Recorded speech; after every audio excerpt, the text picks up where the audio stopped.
Tudo legal? Estou carente também, nós podemos fazer alguma coisa juntos hoje à noite. É só você me ligar, 8128. Esquece que é 55, tá? E aí eu estarei aí imediatamente, né? Eu gosto de beijos de mulheres que tiram a chapa pra beijar. Tá, já? Vamos lá? Sempre. Putz. E aí, rapaziada do Mundo História, tudo beleza? Eu sou o professor Bussuda. Hoje o nosso assunto é a Primeira Guerra Mundial. Let's go! Ah não, Primeira Guerra Mundial, Rui!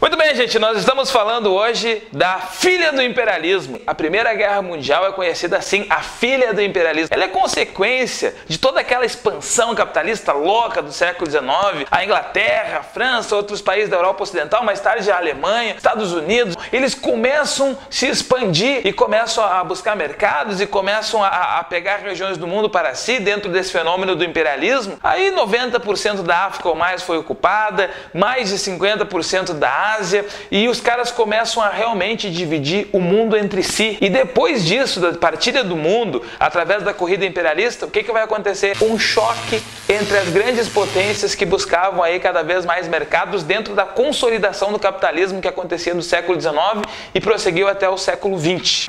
O grande alvo das potências imperialistas acaba se tornando uma série de pequenos alvos, na verdade, no início do século XX. Nós temos, por exemplo, a região balcânica, onde vai nascer, na verdade, a Primeira Guerra Mundial. A região balcânica não era grande coisa. A região balcânica não tinha grandes riquezas. Mas, de repente, a região balcânica ficou como se fosse a última mina bonitinha da festa. Não é assim, uma deusa, uma louca, uma feiticeira. Uma deusa, uma louca, uma feiticeira.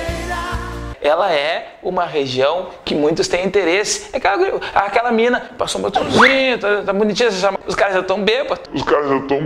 Eles querem a região dos Balcãs para si. E aí que vai nascer um conflito mundial. Só que, rapaziada, ninguém acreditava que ia nascer um conflito mundial aí. Ninguém sabia, ninguém poderia dizer assim, no início de 1914, vai dar uma guerra. Não. Ninguém acreditava-se, na verdade, que a Europa tinha encontrado o momento máximo da sua civilização, que a Europa estava tudo bem. Nós vivíamos a Belle Époque, né? A bela época, onde que, na verdade, até temos a hegemonia da cultura francesa, mas mais do que isso, nós temos a era de ouro da burguesia. A burguesia agora estava consolidada. A burguesia não queria a guerra, ou aparentemente não queria a guerra, porque nós vivíamos a paz armada. Desde as guerras napoleônicas, temos um ou outro conflito, mas nada assim gigantesco de conflito. Desde 1815, tu não via brigas e brigas e brigas intermináveis na Europa.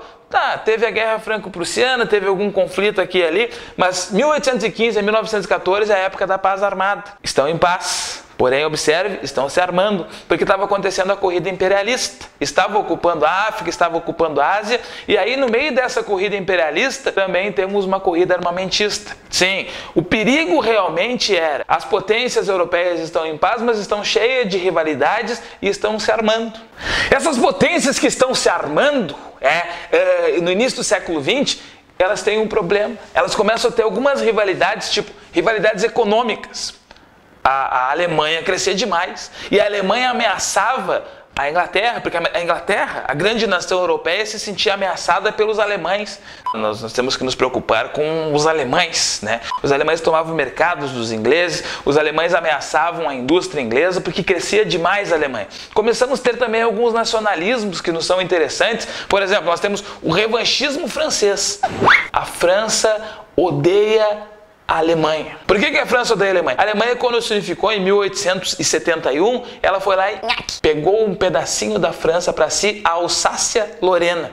E aí, rapaziada, a França quer de novo. E a França diz, nós vamos ter que nos vingar dos alemães. Tu começa a ter pequenos atritos que depois vão somados gerar uma grande confusão, que é a Primeira Guerra Mundial. Nós também destacamos aqui a Alemanha querendo pegar a região balcânica para fazer a ferrovia Berlim-Bagdá. Mas a Rússia queria queria a região balcânica porque ela queria ter saída para o mar Mediterrâneo. Nessa complicação que os países começam a ter e começam todos, ou vários, ter interesse na região balcânica, eles começam a se aliar, começam a fazer uma parceria aqui, outra ali. Se tu pegares, rapaziada, vai surgir a tal de Tríplice Entente, o Tríplice Entente, que seria o correto francês, a Tríplice Entente, como a gente diz, França, Rússia e Inglaterra. Observe, França, Rússia e Inglaterra, que formam a Tríplice Entente, são três caras que têm ódio da Alemanha ou têm alguma rivalidade com a Alemanha. A França quer a Alsácia-Lorena. A Rússia disputa a região balcânica com a Alemanha. A Inglaterra tem essa rivalidade econômica com a Alemanha. De outro lado, vai se formar a Tríplice Aliança. A Tríplice Aliança, Alemanha, Itália e Áustria-Hungria, os parceiros da Alemanha. A Alemanha chama a Itália.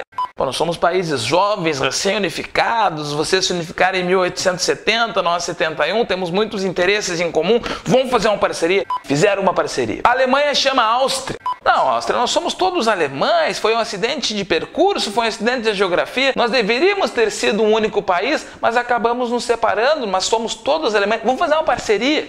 A Áustria está do lado da Alemanha. Gente, nós temos a Tríplice Entente, os inimigos da Alemanha, e a Tríplice Aliança, os amigos da Alemanha. O que vai acontecer? Por questões de rivalidades na região dos Balcãs, a Áustria, que tinha dominado a região da Bósnia Herzegovina, vai ter o seu representante, o seu futuro imperador, que era o arquiduque Francisco Ferdinando, assassinado em Sarajevo. O assassinato de Sarajevo, ou o atentado de Sarajevo de 1914. Tá, mas aí o que desencadeia, Bussunda? Desencadeia todo um efeito dominó. Era a Sérvia, ou na verdade eram terroristas da Sérvia que mataram o arquiduque Francisco Ferdinando.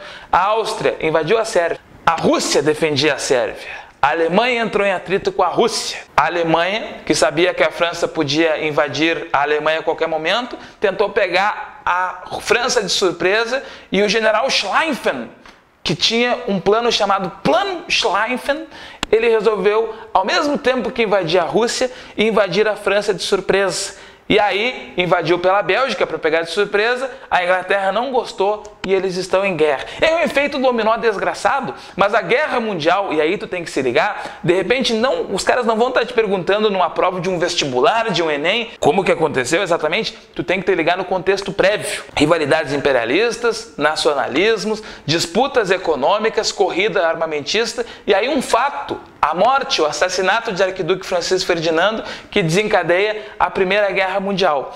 Rapaziada, a Primeira Guerra Mundial quebra a boa visão de guerra na Europa. Os europeus achavam legal fazer guerra até a Primeira Guerra Mundial. É que as guerras não usavam grande tecnologia. O cara, desde a Idade Média, ele ia para a guerra e tinha pouca morte. Não existiam equipamentos como uma metralhadora, não existia o gás letal, não usavam aviões, não usavam submarinos, não usavam tanques de guerra. Agora usam. Na guerra medieval ou na guerra da Idade Moderna, o cara muitas vezes ia para a guerra e a mulher fica: ai amor, tu vai para a guerra, daí depois tu passa na padaria e me traz uns pãezinhos e um presunto. Na Primeira Guerra Mundial, com muita morte, a mulher falava mesmo: de repente me traz uns pãezinhos e um presunto. Muitas vezes só voltava o presunto. E aí a Primeira Guerra Mundial quebra com uma visão romântica, bonitinha de guerra. Depois disso as pessoas não querem mais ir para a guerra. Mas a Primeira Guerra Mundial quebrou com a Alemanha, que ficou sem parceria, a Itália trocou de lado, a Áustria-Hungria foi se quebrando, o Império Turco chegou a entrar do lado da Alemanha, mas o Império Turco é um caco, ali no início do século XX, a Alemanha ficou sozinha, acabou sendo derrotada e impuseram a ela o Tratado de Versalhes.